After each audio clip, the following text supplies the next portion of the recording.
وہ بچے جو ہمارے چھوٹے بچے ہیں اور ابھی وہ بچے جو انشاءاللہ جن کو یہ جنم دیں گے, جو ہمارے پوٹینشیل پیرنٹس ہیں, وہ بچیاں جو میٹرک ایف اے میں پڑھتی ہیں, ایف ایس سی میں پڑھتی ہیں, جو بچے, ان سب کو یہ بات بتانے کی ضرورت ہے کہ خدا کے لیے جو غلطی ہم نے کی ہے تم نے وہ غلطی نہیں کرنی. اپنے ویلیو سسٹم کو ٹھیک کرنا ہے. میں نے سر ایک سٹڈی کی, ابھی وہ جاری ہے, تقریباً 1800 بچوں سے میں نے پوچھا تم کس جیسا بننا چاہتے ہو, اور یہ 8 سال سے کم عمر کے بچے کے. آپ یقین کریں بچوں نے جو کہا وہ یہ کہا میں میسی کی طرح بننا چاہتا ہوں جو فٹ بالر ہے, کسی نے کہا میں عاطف اسلم کی طرح بننا چاہتا ہوں, کسی نے انڈیا کے اداروں کا نام لیا, کسی نے نہیں کہا میں ابو بکر کی طرح بننا چاہتا ہوں, کسی نے نہیں کہا میں حضرت علی کی طرح بننا چاہتا ہوں, کسی نے نہیں کہا میں قائد اعظم کی طرح بننا چاہتا ہوں, کسی نے نہیں کہا میں عبدالستار ایدھی کی طرح بننا چاہتا ہوں. ایک بچی نے صرف کہا کہ میں حضرت فاطمہ کی طرح. میں نے اپنے یوٹیوب چینل پہ اس بچی کا انٹرویو لایا, چھوٹی سی بچی نے کہا, میں پارک میں پھر رہی تھی, میں نے کہا بیٹا تم کیا بننا چاہتی ہو, کہتی میں حضرت فاطمہ کی طرح بننا چاہتی ہوں. تو میرے دوستو, ہم نے اپنے بچوں کے رول ماڈل ہی غلط کر دیے ہیں. ہم نے, اس لیے مجھے اور آپ کو بہت سیریسلی اس بات پر غور کرنا ہے. میں آپ سے عرض کروں, ساؤتھ افریقہ میں تتلیاں ختم ہو رہی ہیں, لہٰذا تتلیوں کی نسل کو بچانا بڑا ضروری ہے.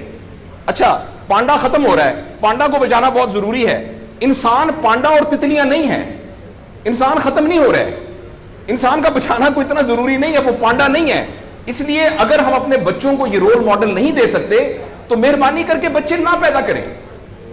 لیکن اگر ہم نے اپنی اولاد پیدا کرنی ہے تو وہ اولاد وہ پیدا کرنی پڑے گی اور اس کی وہ تربیت کرنی پڑے گی جن کا رول ماڈل وہ ہو جو حضرت عمر تھے, جو حضرت ابو بکر تھے, جو حضرت علی تھے, جو فاطمہ تھی, جو زینب تھی, جو خدیجہ تھی رضوان رضی اللہ عنہا.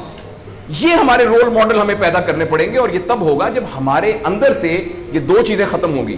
نمبر 1, ہم پیسے کی بنیاد پر اپنے آپ کو بڑا نہ سمجھیں, اور دوسرا یہ کہ ہم فرد کو فرد کے لیے تیار نہ کریں, فرد کو معاشرے کے لیے تیار کریں. میرا بیٹا تو 1100 میں سے 1100 نمبر لے کے ڈاکٹر بن کے ایک جگہ پر اسسٹنٹ پروفیسر لگا ہوا ہے, معاشرے کو کیا فائدہ ہوا ہے؟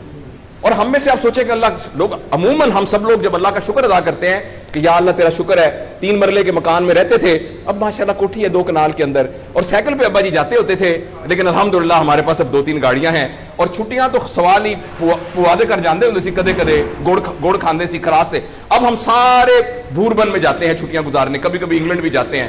اللہ کا ہمارے اوپر بڑا کرم ہو گیا. اس غلط فہمی سے ہم اپنے آپ کو نکالیں. اللہ کا کرم یہ ہے کہ میری وجہ سے, جیسے انہوں نے ویڈیو دکھائی ہے کہ ہمارے یہاں کوئی بلڈ کا کچھ نہیں ہوتا تھا, شکر ہے میری وجہ سے یہ بلڈ والا کام شروع ہو گیا.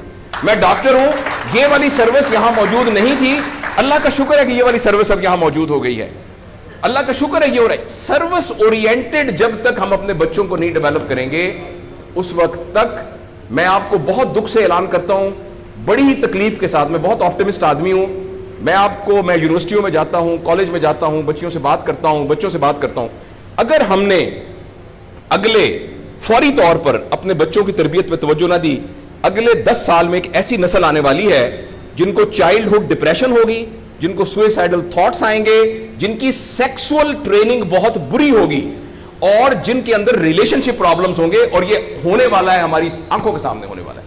اگر آپ کے ہاتھ میں ایک موبائل ہے, آپ ابھی اپنا موبائل کھول کے فیس بک کھولے, جو پہلی 1.5 منٹ کی ویڈیو آئے گی اس میں ایک نیم برہنہ عورت ناچ رہی ہوگی.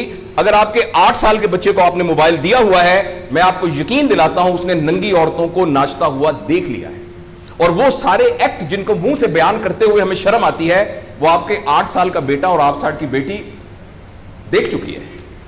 اس سارے میں ایز اے پیرنٹ ہماری بہت رسپانسبلٹی ہے کہ ہم اس میں انٹروین کریں اور ان کو فزیکل ٹائم دیں, اور ٹائم دے کے ہم یہ 2 چیزوں پر مینلی کام کریں.